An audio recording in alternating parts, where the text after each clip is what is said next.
Assalamualaikum warahmatullahi wabarakatuh. Nama saya Firgi Syarani Tanjung, jurusan Tata Boga, kelas reguler A, Standbook 2021.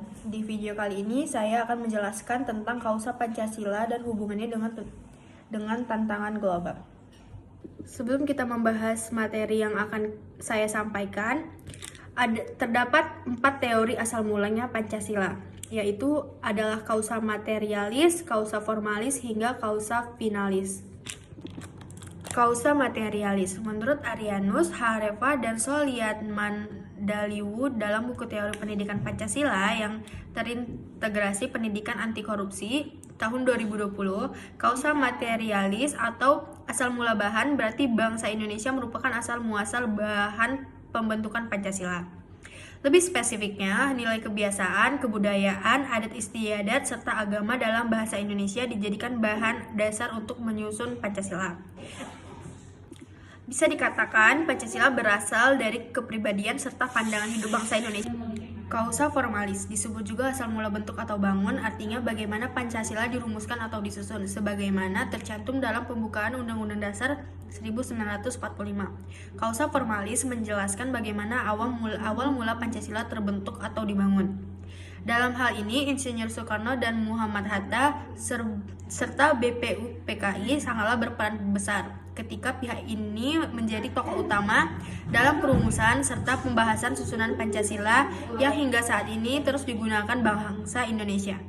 Kausa efisien, mengutip dari buku Pendidikan Pancasila 2010 karya Paji Setijo, kausa efisien disebut juga asal mula karya.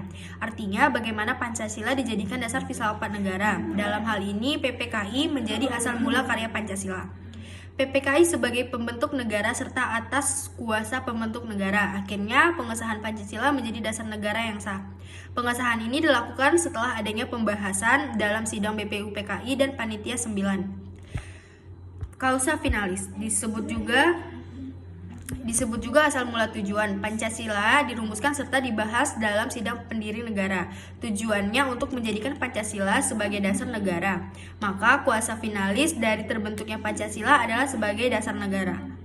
Insinyur Soekarno, Muhammad Hatta, anggota BPUPKI serta Panitia 9 merumuskan Pancasila sebagai dasar negara sebelum disahkan. Bisa dikatakan para pendiri negara disebut merupakan kausa relasional karena merumuskan dasar filsafat negara Indonesia. Lalu, untuk hubungannya dengan tantangan global dijelaskan oleh anggota Komisi 1 DPR RI, Dev Akbarsyah Fikarno Laksono ME, menjelaskan mengenai tantangan yang dihadapi saat ini. Tentang yang pertama adalah banyaknya ideologi alternatif melalui media informasi yang mudah dijangkau oleh seluruh anak bangsa, seperti radikalisme, ekstremisme, konsumerisme. Hal tersebut juga membuat masyarakat mengalami penurunan intensitas pembelajaran Pancasila dan juga kurangnya efektivitas serta daya tarik pembelajaran Pancasila. Kemudian tantangan selanjutnya adalah eksklusivisme sosial yang terkait derasnya arus globalisasi yang mengarah kepada menguatnya kecenderungan politisasi identitas, gejala polarisasi dan fragmentasi sosial yang berbasis sara. Bonus demokrasi yang akan segera dinikmati bangsa Indonesia juga menjadi tantangan tersebut untuk menanamkan nilai-nilai Pancasila sebagai generasi muda di tengah arus globalisasi.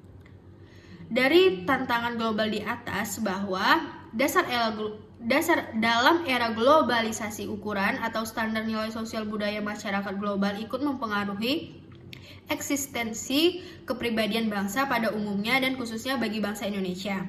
Untuk itu Pancasila harus diaktualisasi mulai dari kesadaran subjektif dan objektif warga negara itu sendiri.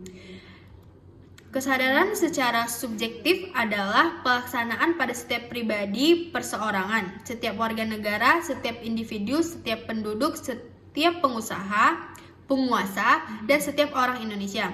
Aktualisasi Pancasila yang subjektif ini lebih penting karena realisasi yang subjektif merupakan persyaratan baik aktualisasi Pancasila yang objektif.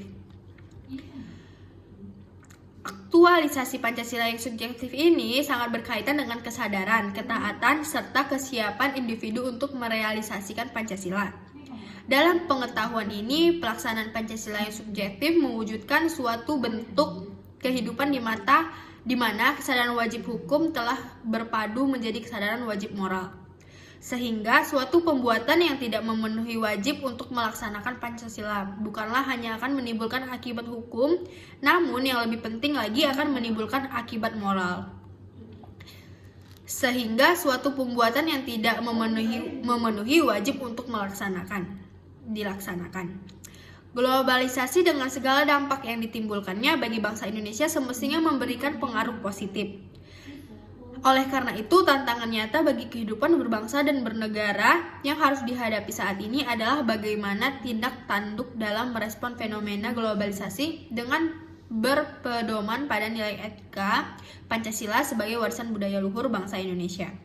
Globalisasi dengan segala dampak yang ditimbulkannya bagi bangsa Indonesia semestinya memberikan pengaruh positif. Oleh karena itu, tantangan nyata bagi kehidupan bangsa dan bernegara yang harus dilakukan saat ini adalah bagaimana tindak lanjut dalam merespon fenomena globalisasi dengan berpedoman pada nilai etika Pancasila sebagai warisan budaya leluhur bangsa Indonesia. Pancasila harus diyakini oleh seluruh elemen masyarakat sebagai nilai-nilai moralitas sehingga arus globalisasi tetap terjawab dengan nilai-nilai Pancasila. Sekian penjelasan dari saya. Terima kasih.